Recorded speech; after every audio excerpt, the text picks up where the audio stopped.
no Janio. Jambula Bio, Kano Salo people, Otama Piero, Janala Nawale.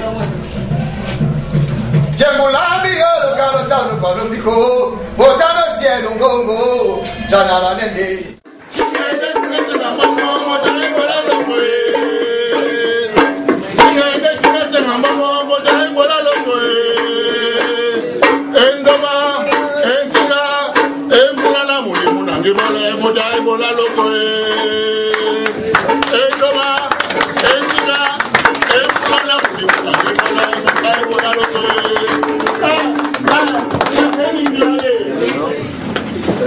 On nous a informé qu'il vient recevoir un prix. Mais arrivé à l'Anta, c'est 2 prix. Donc,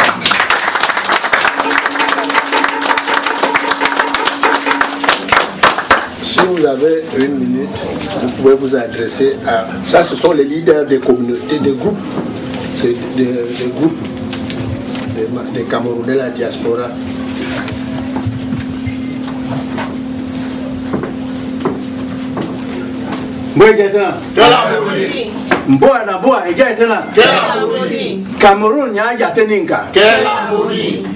Dieu soit loué. Mes chers compatriotes, il me manque les mots. Il y a des occasions où on ne sait pas exactement quel mot utiliser. Ma joie est très grande, excellente, parce que moi, votre pays dans lequel vous êtes, je suis venu ici une seule fois, en 1975. Je venais de terminer mon doctorat d'histoire à l'université de Lyon 2. Et comme le travail a intéressé beaucoup de gens, j'ai été coopté à titre individuel du comité international d'histoire de la Deuxième Guerre mondiale. Les comités où ce sont les grands généraux qui ont mené la Deuxième Guerre mondiale, où ils étaient, mais à cause de mon travail scientifique, j'ai été coopté. Et c'est comme ça qu'on m'a amené ici en 1975, quand il y avait le congrès mondial des sciences physiques. Je ne suis plus jamais retourné. Donc je n'ai pas de connexion ici vraiment. Et il y a quelques mois, donc, sur Internet, je regarde mes mails. Il y a un mail qui vient des États-Unis pour me dire que je dois venir recevoir ici un prix. Je vous avoue que je ne connais personne ici. Et moi, je suis enseignant à l'université de Yaoundé, Ngouaikele, puisque j'ai commencé à enseigner à Ngouaikele en 1979, venant de Lyon, où j'enseignais à l'université de Lyon 2. Mais ici, vraiment, pas de relation. L'Allemagne encore, puisque j'ai enseigné les sciences politiques pendant 10 ans à l'université libre de Berlin. Bon, là-bas encore, s'il y a quelque chose, j'aurais compris. Mais j'ai été très, très surpris que des gens qui ne me connaissent pas, je suis assis à Bonabéry, là, dans mon village. Parce que je vais enseigner à Yaoundé, mais j'habite toujours Bonabéry, puisqu'il y a les charges traditionnelles. Vous ne pouvez pas enlever ça de votre corps. Donc, je vous assure que ce n'est même pas vous qui avez dit aux gens là de me rencontrer, puisque vous êtes Camerounais. Mais hier, j'ai entendu que beaucoup de Camerounais même ne savent même pas, n'ont même jamais entendu ce nom. Donc comment ça se fait que eux, ils m'ont trouvé dans mon village? C'est vrai que l'UNESCO avait déjà donné la grande médaille Toussaint Louverture à la Fondation Afrique Avenir. C'est-à-dire que la médaille Toussaint Louverture a été d'abord donnée à Aimé Césaire et à Pias de Nascimento du Brésil. Ils ont eu ça ensemble. Et nous avons été en deuxième position à cause du travail que nous faisons sur la reconnexion, sur l'esclavage, etc. On a eu ce prix. Bon, il y a aussi le Parlement belge qui a aussi décerné un prix, le prix de la démocratie à la Fondation Afrique Avenir. Et je peux tout simplement dire que ma surprise a été très grande, qu'ils me disent dans le mail qu'ils veulent me mettre dans leur Hall of Fame. Wow.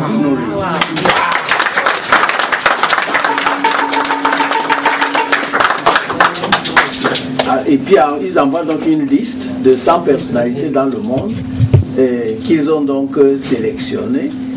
Et dans ces 100 personnalités, vous avez donc des gens que moi je ne peux même pas approcher, comme le président Ouad, qui... Bon, c'est compte tenu de tout ça que moi j'ai dit, mais qu'est-ce que je vais faire moi, une petite personne comme ça, je vais aller à Atlanta avec Mohamed Ali, puisque Mohamed Ali ou bien Coretta Scott King, elle est morte, mais elle est aussi, on lui a aussi donné le prix Cheikh Anta Diop, etc. Je me suis senti tout petit, Excellence, pour vous dire la vérité. C'est pour ça donc que j'ai saisi la présidence de la République, que je ne sais pas comment gérer cette histoire-là. Moi, je suis à Bonaveri, là, je vais donc prendre l'avion, aller là-bas comment? Bon, j'ai...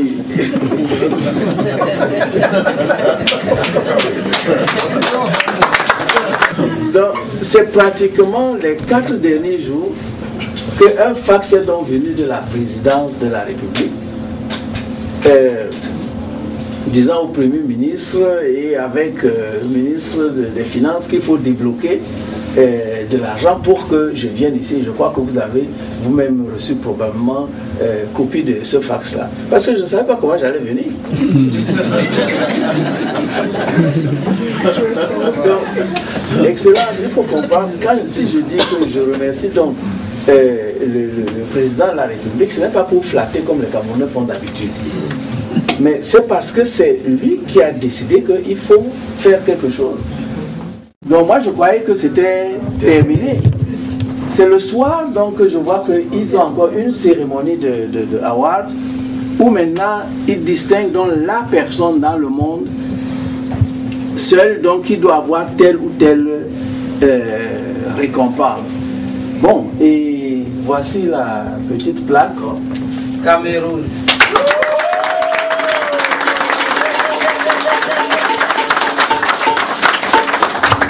Donc c'est la plaque de Outstanding Culture and Heritage Scholar. Prince Command de voilà. Donc c'est ça que je veux ramener au pays, mais pas dans ma maison. Il faut quand même que je puisse, Excellence, présenter ceci à qui de droit. Parce que comme j'ai encore dit vraiment dès le départ, ça dépasse ma petite...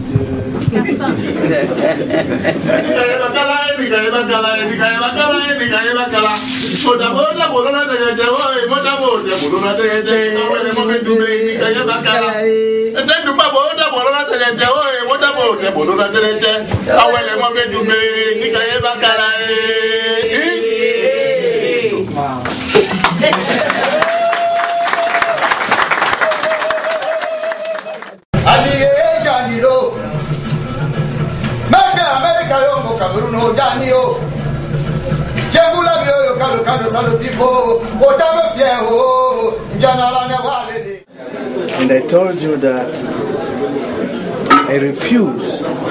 I was 16 years old and I said no to the German nationality. I said no to the French nationality when I was starting lecturing at the University of Lyon.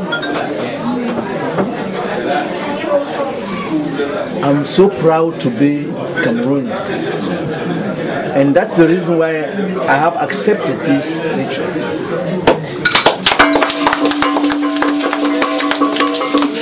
Because in our tradition, of course I had to go first back to Douala and go to the Ngondo, and the Ngondo would have been the first to do this ritual. But when somebody came and told me, oh, the Fund of the Northwest want to do this ritual here, and I said, okay, what I'm doing now?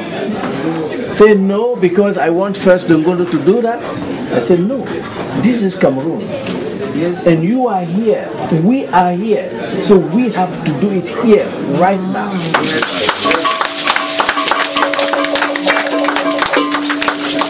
And I think that's what we need in this our country. So that when we go back home, please don't say this man is in Wondo or Bulu, this man is Northwest. We are Cameroonians and we have to build this country. Really, please, we have to stop this nonsense of this ethnic nonsense. If this man is the best to do this work, please tell him, give him the job. Yes.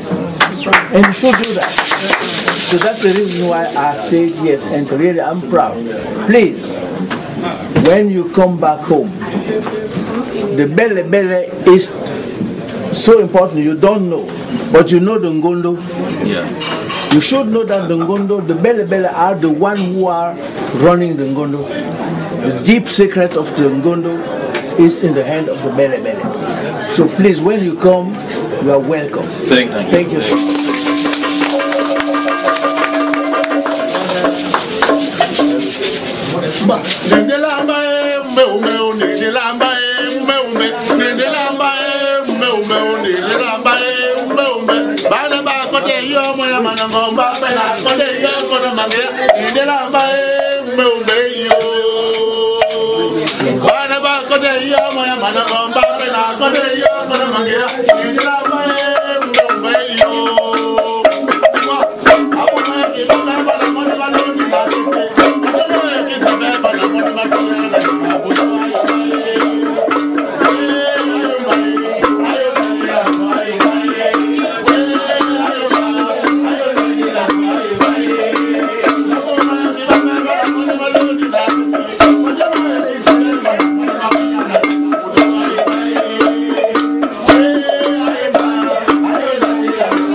Bonsoir professeur, aujourd'hui vous êtes aux États-Unis. Quel est le message que vous donnerez à toutes ces jeunesses africaines que Dieu a été honoré à travers vos œuvres? Vous êtes écrivain, enseignant. Quel est le message que vous souhaiterez laisser à la jeunesse africaine ici aux États-Unis? Aux États-Unis? Oui, et aux Africains du monde entier. Ce que je dirais aux jeunes, c'est que nous sommes à une période de l'histoire humaine, une période charnière, où l'Africain a un rôle fondamental à jouer. Ce n'est pas moi qui le définis, mais c'est la route de l'histoire, telle que l'histoire est en train de se passer. Nous sommes au XXIe siècle, et déjà Jean XXIII, le pape, avait dans ses prophéties déjà dit que le XXIe siècle c'est le siècle de l'Afrique. Et bon, beaucoup de gens le disent aujourd'hui. Alors cette jeunesse-là, il faut qu'elle soit prête. Cette jeunesse-là doit être préparée. Donc, elle doit voir quels sont les écueils. Or, comme avec ma petite expérience de professeur d'université, j'ai compris que la jeunesse africaine n'a pas été préparée. C'est-à-dire qu'on a fait du copier-coller au niveau des enseignements qui se déroulent dans les autres pays, pour les autres pays, et c'est ça que la jeunesse africaine a pu acquérir. Même la jeunesse africaine qui s'en va dans ces pays-là, elle n'a pas une base, elle n'a pas, c'est-à-dire une base solide. C'est-à-dire que je vais vous donner un petit exemple. Un Allemand qui va venir étudier aux États-Unis, il a une base allemande d'abord, depuis le jardin d'enfants. Le Camerounais, le Gabonais n'a pas cette base, parce que ce qu'il apprend, en gros, c'est ce qui est décidé à l'extérieur, dans un autre pays, et c'est ce que lui, il apprend. Il n'apprend aucun héritage de son peuple, ce que ses pères et ses mères ont pu construire comme héritage scientifique depuis des millénaires. Il n'apprend pas ça. Il apprend seulement les prouesses des autres. Ça fait donc dire que, quelle que soit sa discipline et le poste qu'il occupe après dans la vie, il se dit toujours que c'est les autres. Il faut prendre l'exemple des autres. Il oublie que les autres même sont venus prendre beaucoup de ces exemples en Afrique, mais il y a longtemps, parce qu'on nous a effacé la mémoire. Donc, si j'ai un message à adresser à cette jeunesse, c'est que en réalité, tout est à faire, parce que nous avons quand même essayé d'élaguer des voies pour qu'ils trouvent où sont leurs racines scientifiques. Parce que la racine scientifique et la racine spirituelle, elle est très très importante. C'est l'Afrique qui est aussi la mère de la spiritualité. Mais les Africains aujourd'hui se réfèrent plutôt à la spiritualité des autres. Donc il y a tout cela qui n'a pas disparu, qui est là, et les jeunes peuvent en prendre possession pour eux-mêmes et pour l'humanité, parce que l'humanité a besoin de l'Afrique. L'humanité d'aujourd'hui est en train c'est comme une espèce de comment dirais-je, de désorientation. Or, l'Afrique profonde est capable de ramener l'humanité à sa stabilité. On a tellement à apprendre de vous, professeur. Ma dernière question, aujourd'hui vous avez été honoré aux États-Unis. Quel est votre sentiment? Vous pensez que c'est un dur labeur qui a été récompensé? Comme je vous ai dit, je ne sais pas comment ils m'ont trouvé, mais ils m'ont trouvé. Ça veut dire qu'il faut accepter de travailler même dans l'anonymat. Même si on ne vous reconnaît pas dans votre propre pays, c'est pas grave. L'essentiel, c'est que vous faites le travail. Un jour ou l'autre, même après votre mort, ce travail sera à la disposition et on pourra l'utiliser. Votre dernier mot, professeur. Vous avez été honoré par l'ambassade du Cameroun aux États-Unis. Mais ce que je dis, c'est que j'ai d'abord dit un grand merci au président de la République, parce que sans lui, je ne serais pas ici. Moi, je n'aime pas flatter, mais sans lui, je ne serais pas ici. Et c'est lui qui a compris, je crois, la dimension de la chose pour qu'on débloque la situation et que je vienne prendre le prix et je ramène au Cameroun. Parce que, encore une fois, c'est un prix qui est au-dessus de moi. Moi, je le donne à mon pays. Merci, professeur Zama. Professeur, nous allons continuer avec une dernière question. Vous avez reçu des prix. Quelle est la signification de ces prix pour les étudiants, pour les enseignants et pour le simple citoyen camerounais? Mais c'est un peu ce que j'ai déjà dit, c'est-à-dire que accepter de travailler dans l'anonymat, de ne même pas être reconnu, c'est pas grave. Quand j'étais président des écrivains du Cameroun, n'est-ce pas, dans les années 80, j'avais l'habitude de dire aux écrivains, faites des œuvres fondamentales. Ne vous contentez pas